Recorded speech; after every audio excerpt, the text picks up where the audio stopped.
Dans un royaume ancien, caché au cœur d'une vaste savane bordée de montagnes imposantes, une étrange malédiction pesait sur les jeunes mariés. Depuis des générations, toute femme qui se mariait disparaissait la nuit de ses noces, arrachée à son époux par une force invisible. Les habitants chuchotaient à voix basse que c'était l'œuvre d'un génie malveillant, une créature qui se cachait dans l'ombre, guettant les jeunes mariés pour les emporter dans son royaume souterrain. Le roi du pays, impuissant face à cette malédiction, était rongé par le désespoir. Les familles cessaient d'organiser des mariages, de peur de voir leurs filles disparaître à jamais. L'amour et la joie avaient été remplacés par la crainte et la tristesse. Le peuple vivait dans l'ombre de cette terreur, redoutant que le génie ne s'attaque à d'autres victimes. Les anciens racontaient que cette malédiction remontait à plusieurs siècles, à une époque où un puissant sorcier avait affronté le génie dans un duel de magie. Le sorcier, pour tenter de le vaincre, lui avait infligé une blessure mortelle. Mais avant de mourir, le génie avait prononcé une incantation qui le lierait à jamais aux femmes de ce royaume. Il reviendrait encore et encore pour se venger, enlevant chaque femme qui se marierait. C'était une malédiction impossible à briser, selon la légende. Un jour, un étranger entra dans le royaume. Il était grand, robuste et portait un carquois rempli de flèches empoisonnées sur son dos. Son regard était celui d'un homme qui avait vu de nombreuses batailles. Il s'appelait Samba le chasseur et il était réputé pour sa bravoure et son habileté à traquer les créatures les plus dangereuses. Son voyage l'avait mené à travers des contrées hostiles, traversant des rivières infestées de crocodiles et des forêts denses où rôdaient des fauves. Mais il était déterminé. Il voulait voir de ses propres yeux si cette légende du génie voleur de femmes était bien réelle. À son arrivée aux portes de la cité royale, il fut accueilli avec méfiance. Les villageois chuchotaient en le voyant, car peu d'étrangers osaient s'aventurer dans ce lieu maudit. Mais lorsqu'il annonça qu'il venait demander une épouse, un silence pesant s'abattit sur la foule. Le chef du village s'avança et lui dit d'une voix grave : « Étranger, tu ne sais pas ce que tu demandes. Ici, tout homme qui prend une épouse la perd avant l'aube. Aucun ne l'a jamais retrouvée. » Samba croisa les bras et répondit avec assurance : « C'est justement pour cela que je suis ici. Je vais me marier dans ce pays, et si ce génie tente de prendre ma femme, je le traquerai et je le tuerai. » Les villageois échangèrent des regards inquiets. Personne n'avait jamais osé défier le génie de cette façon. Certains murmurèrent que cet étranger était soit un fou, soit un guerrier béni des ancêtres. Escorté jusqu'au palais du roi, Samba fut introduit dans une vaste salle où régnait une atmosphère lourde et solennelle. Le roi, un homme d'un âge avancé, au visage marqué par les années de deuil et de tristesse, le fixa avec curiosité avant de demander : « Étranger, quel est ton nom et pourquoi viens-tu troubler notre royaume avec de telles paroles ?» Samba s'agenouilla respectueusement et déclara : « Je suis Samba, chasseur de mon état. J'ai entendu parler de votre malédiction et je suis venu l'affronter. Donnez-moi une épouse et je jure sur mon honneur que je la protégerai. » Le roi, interloqué par une telle audace, soupira profondément et répondit : « Beaucoup ont essayé avant toi. Tous ont échoué. Es-tu certain de vouloir tenter ta chance ? Si le génie prend ta femme, tu souffriras comme les autres. » Samba ne vacilla pas et déclara d'une voix ferme : « Je suis un chasseur. Rien ne m'effraie. » Voyant la détermination de l'homme, le roi consulta ses conseillers et, après de longues délibérations, prit une décision. « Soit, puisque tu es prêt à courir ce risque, je te donnerai ma propre fille, la belle Nafi, en mariage. Si tu échoues, alors tu comprendras ce que signifie perdre à jamais ce que l'on aime. » Une grande fête fut organisée en l'honneur du mariage. Pendant 3 jours et 3 nuits, le royaume tout entier célébra l'union de Samba et Nafi. Il y eut des danses, des chants et des offrandes aux ancêtres pour qu'ils protègent les jeunes mariés. Mais malgré l'ambiance festive, une ombre planait sur l'événement. Tous savaient que la véritable épreuve de Samba ne ferait que commencer après la dernière danse. La nuit du 3e jour, alors que les tambours battaient encore et que les danseurs exécutaient leurs derniers mouvements, une vieille femme s'approcha de Samba. Son dos était courbé par les années, ses yeux plissés par la sagesse et la souffrance du temps. Elle l'observa longuement avant de murmurer : « Je t'observe depuis ton arrivée, jeune chasseur. Tu es brave, mais es-tu vraiment prêt pour ce qui t'attend ?» Samba la regarda, intrigué. « Je n'ai pas peur. J'affronterai le génie et je ramènerai ma femme. » La vieille femme hocha la tête et lui tendit un petit talisman en cuir. « Prends ceci. Il contient une protection contre la magie noire. Mais souviens-toi, la force seule ne suffira pas. Il te faudra user de ruse et de patience. » Samba remercia la vieille femme et serra le talisman contre son cœur. Il ignorait encore à quel point ces paroles étaient prémonitoires. Et ainsi, la nuit fatidique arriva. La nuit tant redoutée arriva enfin. Samba, le chasseur, avait passé la journée à observer les signes, à prêter attention au moindre bruit du vent et aux ombres mouvantes sur les murs du palais. Il savait que le génie viendrait, comme il était venu pour toutes les autres femmes avant son épouse. Mais cette fois, il n'aurait pas le dernier mot. Dans la chambre nuptiale, tout était paisible.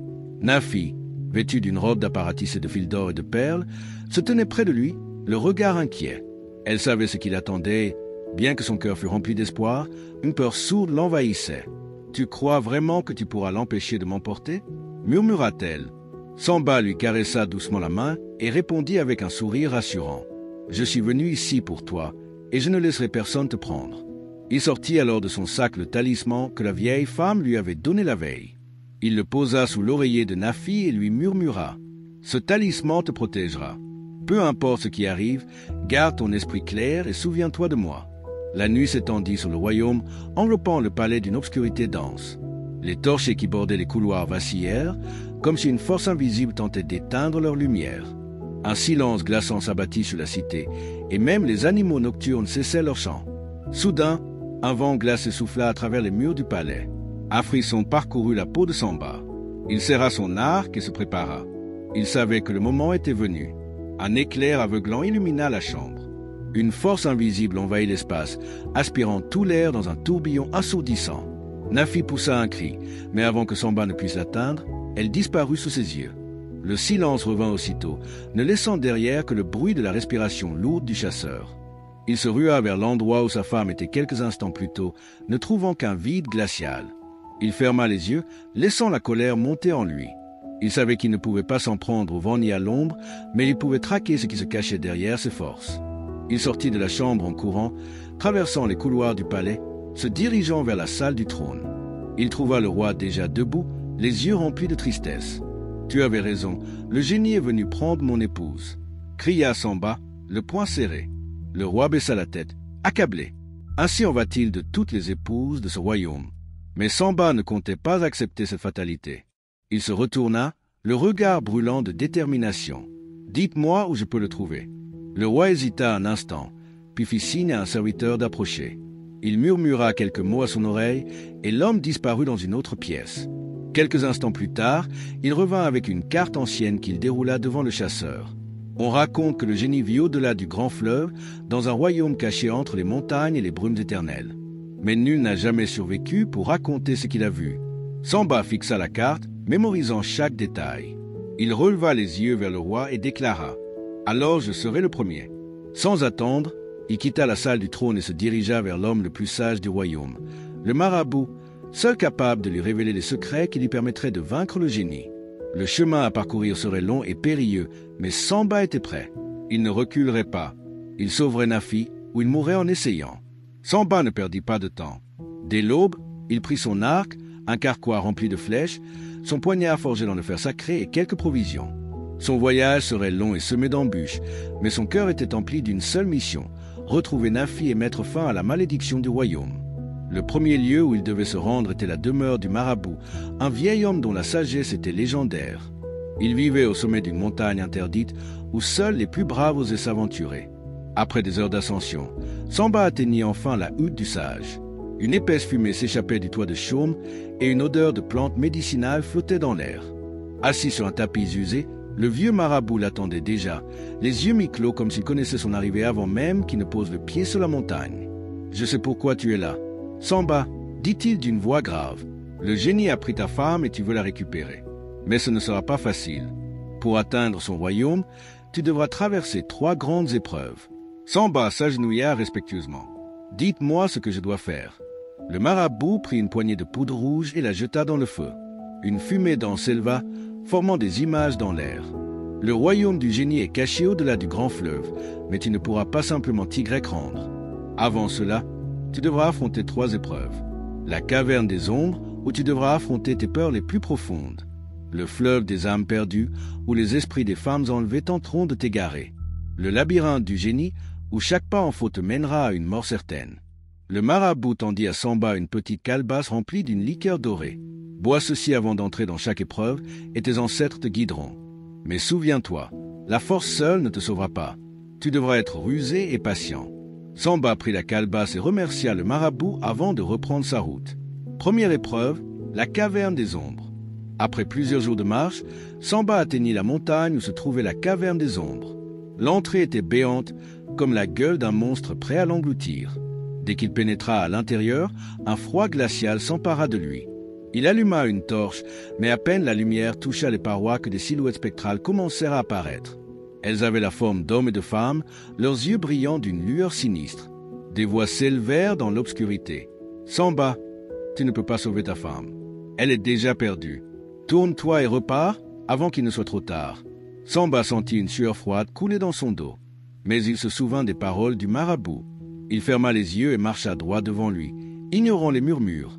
Il récita dans sa tête le nom de ses ancêtres, appelant leur force. Après un long moment, il rouvrit les yeux. Il était sorti de la grotte. Derrière lui, les ombres disparurent dans un dernier cri strident. Il avait réussi la première épreuve. Deuxième épreuve, le fleuve des âmes perdues. Plus loin, Samba arriva devant un immense fleuve. Son eau noire était agitée et des visages de femmes apparaissaient à la surface, leurs mains tendues vers lui. « Aide-nous, Samba, ne nous laisse pas !» Les voix étaient plaintives, envoûtantes. Il sentit une envie irrésistible de plonger, mais il se ressaisit à temps. Se souvenant des conseils du marabout, il sortit la calebasse et but une gorgée. Immédiatement, un voile protecteur sembla envelopper son esprit. Il attacha solidement une corde autour de sa taille et plongea. Le courant était puissant, les mains spectrales tentaient de l'attraper, mais il garda les yeux fixés sur l'autre rive. Après un effort titanesque, il parvint à traverser. Les esprits hurlèrent de rage, disparaissant dans l'eau. Troisième épreuve, le labyrinthe du génie. Au-delà du fleuve se dressait une immense porte de pierre, marquant l'entrée du labyrinthe du génie. Une inscription était gravée dessus. Celui qui avance sans réfléchir se perdra jamais. Samba prit une profonde inspiration et entra. Le labyrinthe était un dédale infini, chaque couloir ressemblant au précédent. Il savait que s'il prenait un mauvais tournant, il risquait de ne jamais en ressortir. Soudain, un bruit résonna derrière lui. Une créature immense, mi-homme mi-serpent, le poursuivait. Samba courut à toute vitesse, mais il se heurta à un mur. Se souvenant des paroles du marabout, il ferma les yeux et écouta. Il entendit un léger murmure dans le vent, une voix d'ancêtre lui indiquant le chemin. Il ouvrit les yeux et suivit son instinct. Il trouva une brèche cachée derrière une vigne et s'y engouffra. La créature hurla de rage derrière lui, incapable de le suivre. Il venait de surmonter la dernière épreuve, l'arrivée au royaume du génie. Devant lui, au sommet d'une colline, s'élevait le palais du génie. Des éclairs violets illuminaient le ciel et un vent maléfique soufflait sur la vallée. Samba savait qu'il était enfin arrivé à destination. Mais la plus grande bataille restait à venir. Il posa une main sur son arc et regarda droit devant lui. « Nafi, tiens bon, j'arrive. » Samba était enfin arrivé aux portes du royaume du génie. Devant lui s'élevait une forteresse gigantesque, bâtie de pierres noires et entourée d'éclairs violets qui fondaient le ciel ténébreux. Un vent étrange soufflait, porteur de murmures et de cris lointains. Il inspira profondément et avança, le pas ferme. Mais avant qu'il ne puisse atteindre la grande porte, un rugissement assourdissant fit trembler le sol. 3 créatures monstrueuses apparurent devant lui, envoyées par le génie pour l'empêcher d'entrer. Premier adversaire, le gardien de pierre. Une statue colossale, taillée dans un roc noir et brillant, s'anima soudain. Son corps était incrusté de runes anciennes et chacun de ses pas faisait trembler le sol. Il leva son poing et l'abattit violemment vers Samba. Le chasseur roula sur le côté juste à temps pour éviter l'impact. Il banda son arc et tira une flèche en plein centre de la poitrine de la créature. Mais la flèche rebondit comme si elle avait touché du fer. Se souvenant des paroles du marabout, il fouilla dans sa sacoche et en sortit une poudre dorée. Il la jeta au sol et murmura une incantation. Immédiatement, la statue s'arrêta comme si elle avait perdu son énergie. Elle se fissura lentement avant de s'effondrer en poussière. Samba était passé. Deuxième adversaire, la vipère de brume. Avant qu'il ne puisse souffler, un sifflement strident résonna dans l'air. Une immense vipère, son colon comme 10 hommes, glissa hors d'une crevasse. Ses yeux brillaient d'une lueur rouge et chaque mouvement qu'elle faisait semblait troubler l'air autour d'elle. Samba tenta de s'éloigner, mais la vipère cracha un nuage de brume noire qui l'entoura. Son esprit fut assailli par des visions cauchemardesques. Il vit Nafi pleurant, désespéré, entouré de fantômes hurlants. Il entendit des voix moqueuses lui dire qu'il échouerait. Il serra les poings. Non, ce n'était qu'une illusion. Il se souvint du talisman donné par la vieille femme et le serra contre sa poitrine. Immédiatement, La brume se dissipa. Voyant que son sort ne marchait pas, la vipère fonça sur lui. Samba tira une flèche en plein dans sa gueule grande ouverte. Un hurlement strident retentit et la créature s'effondra, inerte. Troisième adversaire, le spectre du génie. Alors qu'il pensait avoir fini, une ombre s'éleva du sol. Le spectre du génie, une silhouette spectrale aux yeux blancs et vides, s'approcha de lui. « Tu ne peux pas me tuer, mortel. Je suis l'ombre de ton propre destin. » Le spectre leva la main et Samba sentit son propre corps devenir lourd, comme si des mains invisibles l'attiraient vers le sol. Son souffle devint court, sa vision s'assombrit. Il était piégé, mais il se souvint d'un dernier enseignement du marabout. Il ferma les yeux et murmura « Je n'ai pas peur de mon destin. Mon chemin est tracé par les ancêtres. » En ouvrant les yeux, il vit que la silhouette du spectre avait changé. Elle tremblait, faiblissait. Il bondit et planta son poignard dans son cœur noir. Un cri éclata et l'ombre disparut dans un tourbillon de vent. Samba leva les yeux. Devant lui, la porte du palais du génie était maintenant ouverte. Il avait survécu aux 3 gardiens. Il était prêt à affronter le véritable ennemi. La bataille finale allait commencer. Samba se tenait devant l'entrée du palais du génie, les muscles tendus, son souffle court. Il savait que ce moment déterminerait tout, la libération de Nafi, la fin de la malédiction, et sa propre survie. Dès qu'il franchit le seuil, une obscurité dense l'engloutit. L'air était épais, imprégné d'une énergie maléfique. Des torches suspendues au mur projetaient une lumière vacillante, rendant l'ambiance encore plus oppressante. Au centre de la grande salle, assis sur un trône sculpté dans l'obsidienne, le génie l'attendait. Il était gigantesque, vêtu d'une robe noire aux motifs mouvants. Sa peau était sombre comme la nuit, ses yeux brillaient d'une lueur surnaturelle. Il esquissa un sourire carnassier en voyant Samba s'approcher. « Enfin, un mortel qui ose se dresser contre moi. Penses-tu vraiment pouvoir me vaincre, chasseur ?» Sa voix était profonde, résonnant dans toute la salle comme un tonnerre lointain. Mais Samba ne trembla pas. Il dégaina son arc et banda une flèche enflammée. « Je suis venu chercher ma femme. Libère-la, ou je te détruirai. » Le génie éclata de rire. Il leva la main et, en un instant, une tempête noire se leva dans la salle. Des éclairs violets fendirent l'air et le sol trembla sous leurs pieds. Soudain, des dizaines d'ombres surgirent du sol. Elles se jetèrent sur Samba, qui décocha une flèche, puis une autre. Mais chaque fois qu'il en abattait une, 2 autres apparaissaient. Se souvenant des enseignements du marabout, il sortit la poudre dorée et la jeta devant lui. Une vague lumineuse s'étendit et dissipa les ombres. Le génie gronda de frustration. « Bien joué, mortel, mais crois-tu vraiment que ce sera suffisant ?» Il leva les mains et une sphère étincelante apparut entre elles. Samba reconnut l'œuf sacralisé, le cœur du génie. C'était sa source de pouvoir. Si Samba le brisait, le génie serait vaincu. Mais le génie n'avait pas dit son dernier mot. Il projeta l'œuf dans les airs et un tourbillon de feu l'entoura. Samba décocha une flèche, mais elle fut déviée par la barrière de flammes. Il savait qu'il n'aurait qu'une seule chance. Il se remémora alors la vision qu'il avait eue lors de la seconde épreuve.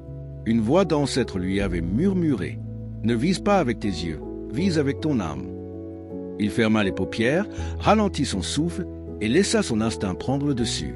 Lorsqu'il rouvrit les yeux, tout semblait ralentir autour de lui. Il visa, relâcha la corde de son arc, la flèche fendit l'air et transperça l'œuf. Un hurlement assourdissant s'éleva. Le génie se tordit de douleur, son corps commençant à se fissurer.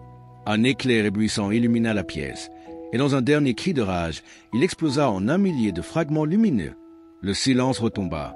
Lorsque Samba ouvrit les yeux, la forteresse était en train de s'effondrer. Il courut jusqu'à une alcôve où était enfermée Nafi. Elle était affaiblie, mais indemne. « Samba, tu as réussi ?» murmura-t-elle. « Oui, c'est fini. » Il la souleva et se précipita vers la sortie. Juste avant qu'il ne puisse s'échapper, un dernier morceau de la forteresse s'effondra devant eux. Samba bondit avec Nafi dans ses bras, traversant les décombres au dernier instant. Derrière eux, la forteresse du génie s'effondra totalement, ne laissant qu'un cratère fumant. Le chasseur et sa femme étaient libres. La malédiction était brisée. Le soleil se levait lentement à l'horizon, baignant la savane d'une lumière dorée. Samba et Nafi avançaient, épuisés mais vivants, tandis que les ruines du palais du génie s'effondraient derrière eux dans un silence mystique. Ils avaient triomphé. La route du retour était longue, mais Samba et Nafi marchaient côte à côte, leurs mains liées par la force du destin. Chaque pas les rapprochait du royaume qu'ils avaient quitté, mais plus que tout, ils savaient qu'ils ramenaient avec eux l'espoir d'un peuple entier. Après plusieurs jours de voyage, ils aperçurent enfin les remparts de la cité royale. Les guetteurs, en les reconnaissant, poussèrent des cris de joie et alertèrent toute la ville. En un instant, le palais s'anima. Le roi, les conseillers et tous les habitants du royaume accoururent pour les accueillir. Lorsque Samba et Nafi franchirent les portes de la ville, une acclamation éclata. Les tambours résonnèrent dans tout le village et les danses traditionnelles reprirent vie. L'air était empli de chants de fête et l'odeur des encens sacrés flottait dans le vent. Le roi s'avança vers son gendre, les yeux emplis de gratitude et d'admiration. « Samba, tu as fait ce qu'aucun homme avant toi n'avait osé accomplir. Tu as brisé la malédiction et ramené l'honneur à notre royaume. » Il se tourna ensuite vers le peuple rassemblé et proclama « Désormais, que ce jour soit célébré pour les générations à venir. Samba le chasseur sera honoré comme un héros et sa bravoure ne sera jamais oubliée. » Des chants s'élevèrent et les fêtes se prolongèrent pendant 7 jours et 7 nuits. Samba et Nafi, enfin libres, profitèrent de chaque instant, savourant la joie d'être ensemble, délivrés de la peur et du destin cruel qui les avait menacés. Dans les années qui suivirent, Samba et Nafi régnèrent sur le royaume avec sagesse. Ils eurent des enfants, et leurs enfants eurent à leur tour des enfants. Chaque soir, les vieillards du village racontaient leur histoire aux plus jeunes, veillant à ce que jamais personne n'oublie le chasseur qui osa défier un génie. Et c'est ainsi que le conte tomba dans la mer. Celui qui l'entend en gardera la sagesse, et celui qui le raconte perpétuera son pouvoir. Les années passèrent, et l'histoire de Samba et Nafi devint une légende contée à travers tout le royaume et au-delà des frontières. Partout, les griots chantaient les exploits du chasseur qui avait défié le génie voleur de femmes et ramené la paix sur la terre de ses ancêtres. Samba et Nafi régnèrent avec sagesse, instaurant des lois justes et veillant à la prospérité de leur peuple. Leur palais devint un lieu de conseil et de protection pour tous ceux qui cherchaient justice et refuge. Mais la légende de Samba ne s'arrêta pas à son règne. Alors que les années s'écoulaient, des signes étranges commencèrent à apparaître dans le ciel. Des étoiles scintillantes formaient parfois l'image d'un arc et d'une flèche, rappelant aux habitants que le chasseur veillait toujours sur eux. Certains racontaient que Samba n'était pas un simple mortel, mais un être envoyé par les ancêtres pour restaurer l'équilibre du monde. Un jour, alors qu'il était âgé, Samba se tint devant son peuple et prononça ces paroles. « Je suis venu en ce monde pour accomplir un destin. Mon combat est terminé, mais mon esprit vivra à jamais parmi vous. » Puis, lors d'une nuit où la lune était pleine et brillante comme jamais, Samba disparut mystérieusement. Certains disent qu'il s'était envolé vers le royaume des ancêtres, d'autres affirmaient qu'il était devenu une étoile, guidant ceux qui cherchaient la vérité et la justice. Quant à Nafi, elle continua de régner avec bienveillance, enseignant à leurs enfants et à leurs petits-enfants la valeur du courage et de l'amour. Sa sagesse était légendaire, et sous son règne, le royaume prospéra comme jamais auparavant. Aujourd'hui encore, lorsque le vent souffle à travers les montagnes et que les flammes des feux de camp dansent sous les étoiles, on entend parfois une voix murmurer « Souviens-toi de Samba le chasseur. Souviens-toi qu'aucune force maléfique ne peut vaincre un cœur pur et une volonté inébranlable. » Ainsi, le conte de Samba et Nafi ne tomba jamais dans l'oubli, mais fut transmis de génération en génération, comme un flambeau illuminant le chemin de ceux qui osent défier l'injustice. Et c'est ainsi que la légende devint immortelle